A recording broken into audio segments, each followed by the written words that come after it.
Existe no Brasil, Reinaldo e Vardi, uma abstenção compulsória. 32 milhões de pessoas na última eleição, mais de 32, não votaram, não compareceram às sessões eleitorais. Eu, estudando os dados do Tribunal Superior Eleitoral que descreveram a abstenção no primeiro turno, que não foi muito diferente do segundo, né, identificamos que a correlação entre escolaridade e votação, comparecimento, é de menos 0,87. Significa o quê? Que quanto menos escolaridade, menos comparecimento. Para vocês terem uma ideia, é mais ou menos o seguinte, você pega os degraus de escolaridade, que vão de o registro do Tribunal Regional Eleitoral e, como tal, do TSE, vai de formação universitária, terceiro grau, até analfabeto. Nós temos mais de 6 milhões de eleitores analfabetos no Brasil. Pois bem, aqui no máximo, no topo da escolaridade, abstenção 12%. No mínimo de escolaridade, ou na não escolaridade, a rigor, 52%. Nossa, a diferença é brutal. E isso prejudicou quem? Quando você tem numa eleição, quando as preferências pelos candidatos são razoavelmente distribuídos, né, transversalmente nos demográficos, mesma coisa até primário, mesma coisa ou assemelhado. Você não tem grande impacto da abstenção, mas quando chega numa eleição como a do ano passado, quando o Lula, né, mais de 40% dos eleitores dele tem no máximo primário, o primeiro grau completo, o fundamental, como é chamado, isso tem um impacto devastador. Eu estimo que o Lula perdeu alguma coisa em torno de 9 milhões de votos no primeiro e no segundo turno por conta da abstenção. E essa abstenção, o que é que explica a abstenção? É o custo de votar para essa população. População no sentido estatístico, ou seja, no caso, o eleitorado. Então, veja o seguinte, boa parte desses eleitores, vamos pegar e imaginar diversos contingentes, uma parte deles estão ali naquele contingente que migra em busca de trabalho pelas diversas regiões do Brasil. Vez por outra você vê notícia, trabalho escravo lá no Rio Grande do Sul. De onde é que vem? Não vem do Sudeste, vem do Nordeste. Em outros momentos, trabalhadores que estão construindo barragens, grandes estradas, etc. Trabalho também de pessoas que migraram em busca de oportunidade de vida. Isso existe em todo o país, existe também nas grandes cidades, pessoas que se deslocaram, e esses trabalhadores, muitos deles não vão fazer a atualização do seu registro nos cartórios eleitorais, para poderem votar no dia da eleição, já que estão distantes das sessões eleitorais. Então, número 1. Número 2, dificuldade. O custo de votar, custo no sentido efetivo. O custo do transporte, o custo do transporte, deslocamento. O custo do transporte no dia da eleição, para muitas famílias, significa ter um pão, 2 pães, 3 pães ou não na mesa. E, ao passo que votar vai desviar essa pequena, mas é muito importante, fatia de recursos. E ainda outros fatores, como, por exemplo, nós sabemos que mais de 1/4 das famílias são pilotadas, são chefiadas por mulheres. Mulheres com filhos, a maioria. Vem cá, Reinaldo, Vardi, no dia de domingo, o dia da eleição, com quem é que ela deixa os 3, 4 filhos para ir votar? Óbvio que o país precisa refletir sobre essas coisas.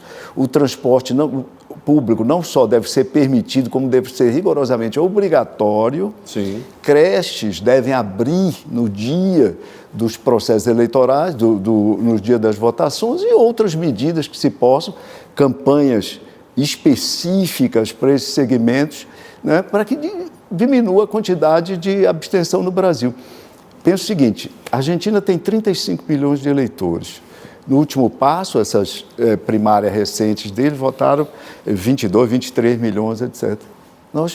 A nossa abstenção na última eleição foi uma Argentina. Será que isso é problema? Será que o país deve refletir sobre isso? Lógico que deve, mas infelizmente não tem refletido. Não, isso olha, e também explica, sou eu falando no Lavareda, explica certas operações para tentar impedir o pobre de chegar até o local da eleição. Né? Como é aquilo que nós não fizemos, embora, obviamente, tenha feito. Rei, a resposta do professor mais ou menos diz o seguinte: pesquisa de opinião pública é uma fotografia, né? Nós não erramos sobre o futuro, nós acertamos sobre o presente, né? É mais ou menos isso que o senhor disse.